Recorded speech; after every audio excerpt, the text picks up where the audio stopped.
로또 1등 26억 돈 앞에 선 삼형제의 갈등과 비극.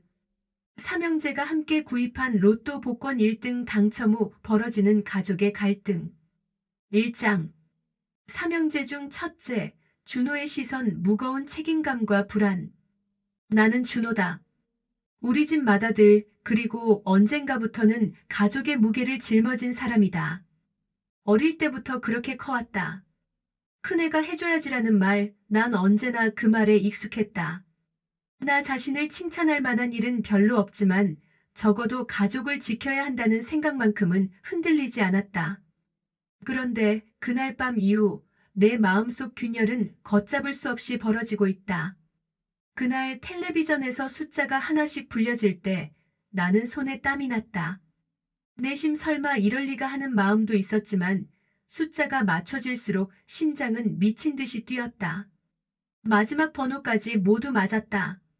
1등 당첨. 26억 원. 처음에는 기쁨이었다. 기쁨이 내 안에서 폭발했다. 부모님 얼굴이 떠올랐다. 이제는 좀 더 편안하게 해드릴 수 있겠다는 생각에 마음이 뭉클했다. 동생들과도 웃으며 술잔을 부딪혔다. 우리 가족, 이젠 달라질 거야. 하지만 그 기쁨은 오래가지 않았다.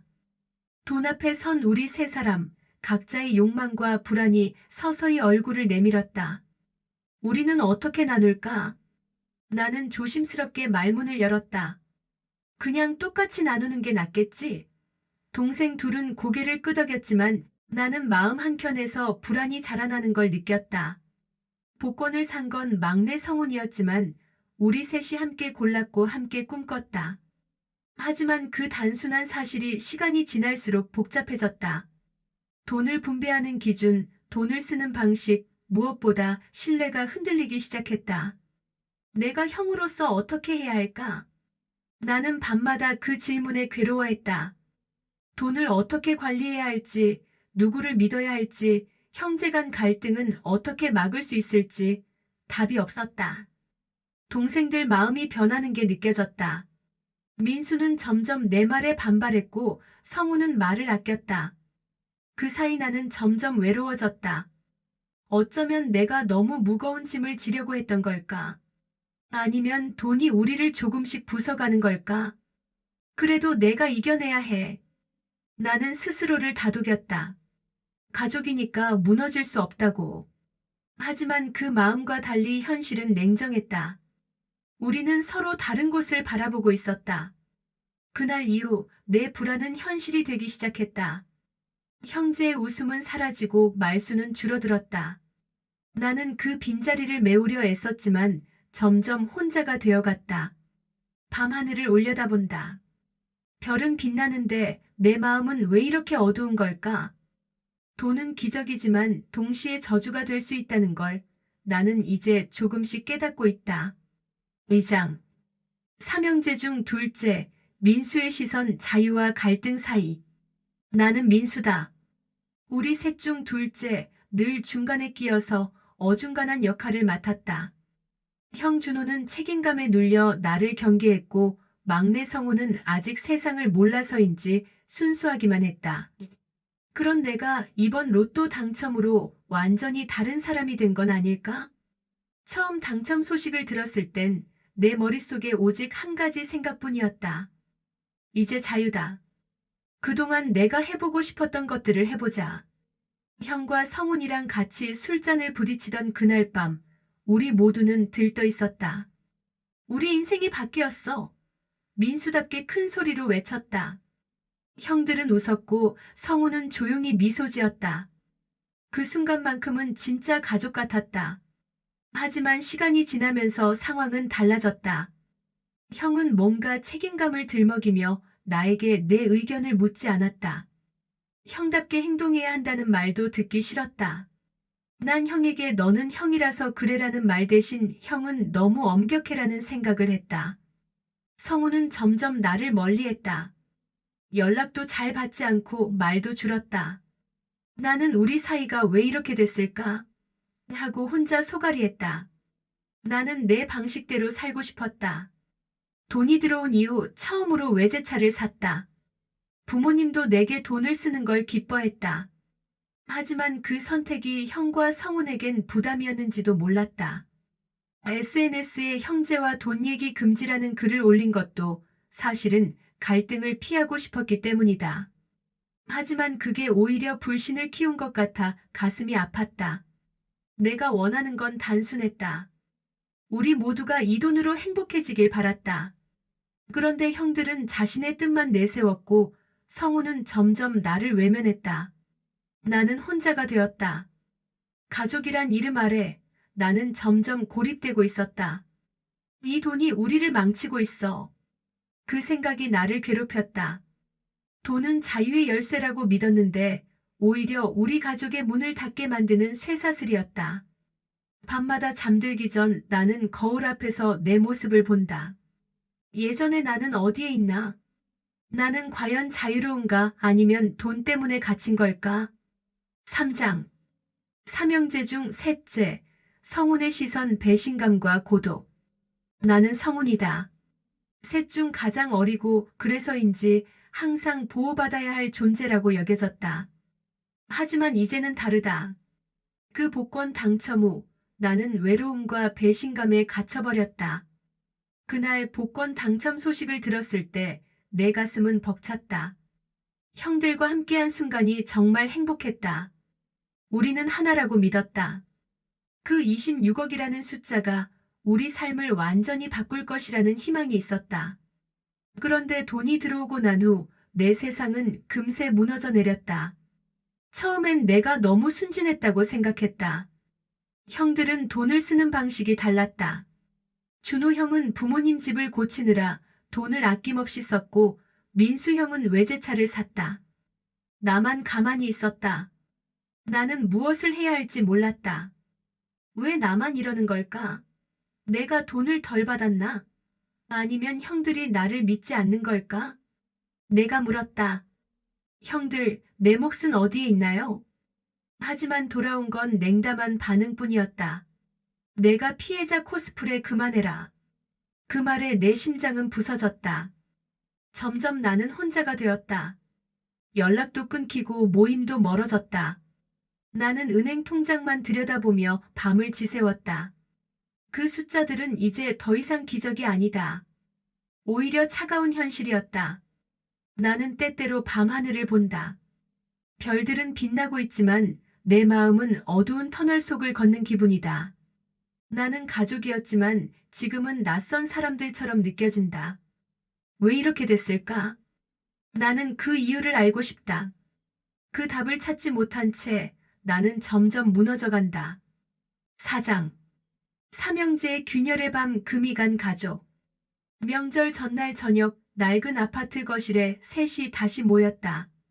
어색한 공기가 가득했다. 식탁 위엔 차려진 음식들이 무심하게 놓여 있었고 긴 침묵은 어느새 술잔이 오가며 점차 무거운 긴장감으로 변해갔다. 준호는 술잔을 들고 말했다. 우리가 다 같이 모인 것도 얼마만인가. 그래, 이런 자리에서 서로 얼굴 보고 말하는 게 중요하다. 하지만 말끝에 담긴 어색함은 누구도 숨길 수 없었다. 민수는 고개를 저으며 말했다. 얼굴 보고 말한다고 모든 게 해결되는 건 아니야, 형. 성우는 입술을 꽉 깨물었다. 술 기운에 용기가 조금 생긴 듯 입을 열었다. 형들, 우리 예전처럼 돌아갈 수 없나요? 그 말은 마치 불씨에 기름을 부은 듯 형들의 감정을 폭발시켰다. 돌아가? 그게 말이 돼? 민수가 화를 내며 말했다. 이 돈 때문에 우리 모두가 이렇게 된 거야. 그런데 왜 내가 피해자인 척해? 준호도 술잔을 내려치며 소리쳤다. 돈 없었으면 우리는 아직 가족이었어. 그런데 이제 서로를 적대시하고 있어. 성훈의 눈에 눈물이 맺혔다. 나는 그저 내 몫이 어디 있는지 알고 싶었을 뿐이야. 말다툼은 금세 몸싸움으로 번졌다. 준호가 성훈의 팔을 잡자 민수가 준호를 밀쳤다. 접시가 깨지고 부모님이 말리려 들어왔다가 넘어졌다. 폭풍처럼 휘몰아친 그 밤, 세 형제의 관계는 돌이킬 수 없이 무너져 내렸다. 그날 이후 셋은 서로의 연락처를 지웠다. 서로를 향한 마음엔 더 이상 가족이라는 단어가 없었다. 그날 밤 각자의 방에서 세 사람은 외로움과 후회에 몸부림쳤다. 준호는 속으로 말했다. 내가 더 잘했더라면 이 모든 게 막혔을 텐데. 민수는 중얼거렸다. 나는 그저 자유롭고 싶었을 뿐인데 왜 이렇게 됐나? 성우는 조용히 눈물을 흘리며 속삭였다. 우리가 왜 이렇게 됐을까? 다시는 돌아갈 수 없을까? 시간은 흘렀지만 그날 밤의 균열은 깊은 상처로 남아 세 사람의 마음을 갉아먹고 있었다. 5장. 삼형제의 파국 남겨진 상처. 시간은 무심히 흘렀고 2년이라는 세월이 지나갔다. 그동안 세 형제의 삶은 완전히 달라졌다. 준호의 하루. 준호는 창밖을 바라보며 무너진 현실을 떠올렸다. 빚은 쌓였고 부모님 집 리모델링은 중단됐다. 부동산 투자 실패는 그의 자존심까지 깎아내렸다. 이 돈이 있었던 게 잘못이었다. 준호는 중얼거렸다. 한때 가족의 기둥이라 자부했지만 이제는 그 무게에 짓눌려 무너진 한 사람일 뿐이었다. 민수의 몰락. 민수는 투자 사기에 걸려 전 재산을 잃었다. 친구들마저 멀어졌고 외제차도 팔려나갔다. 돈이 내 자유를 가져다 준 줄 알았다. 그는 텅 빈 방에서 혼잣말을 했다. 돈이 자유가 아니었다. 오히려 가면처럼 자신을 가둔 감옥이었다. 성운의 고독. 성운은 여전히 은행 통장 잔고만 바라보며 하루하루를 견뎠다. 가족은 멀어졌고 옛 웃음은 기억 속으로 사라졌다. 가족이었지만 이제는 아무도 아니다. 그는 사진첩 속 비 오는 날 셋이 웃던 모습을 떠올렸다. 그 사진 속 행복은 너무 먼 과거였다. 서로를 향한 그리움과 상처. 셋은 각자의 공간에서 서로를 그리워했지만 상처와 불신은 넘을 수 없는 벽이 되었다. 가족이라는 이름 아래 쌓인 분노와 아픔은 각자의 삶을 무겁게 짓눌렀다. 돈은 기적이었지만 동시에 가족을 부수는 도화선이었다. 마지막 장면. 밤이 깊어갈수록 세 형제는 각자의 방에서 창밖을 바라보았다. 별들은 여전히 빛났지만 그 빛은 그들에게 닿지 않았다. 과거의 행복은 먼 꿈처럼 사라졌고 남은 것은 무너진 관계와 깊은 상처뿐이었다. 비 오는 날 편의점 앞에서 셋이 웃으며 찍은 사진 속 그 순간은 이제 너무 먼 기억이 되었다. 그 사진 속 우리 손에는 하나의 복권이 들려 있었다. 그 작은 종이 한 장이 우리 인생을 바꾸었고 가족을 갈라놓았으며 서로에게 씻을 수 없는 상처를 남겼다. 시간은 지나갔고 세상은 변했지만 그날의 그 숫자들은 여전히 내 가슴 속에 남아있다. 기적이라 믿었던 그 숫자들이 실은 우리의 파국을 불러온 숫자였음을 나는 이제 안다. 어쩌면 우리는 모두 사랑을 원했고 함께 웃고 울고 싶었지만 돈이라는 무게 앞에서 그 마음은 무너져 버렸다. 가족이라는 이름 아래 쌓였던 기대와 실망, 믿음과 배신, 희망과 절망이 뒤섞인 그 시간들은 누구도 다시 되돌릴 수 없는 지나간 시간이다. 이제는 그저 서로의 행복을 멀리서 빌 뿐이다. 세 개의 숫자, 세 개의 마음, 그리고 그 끝에 남은 침묵. 끝.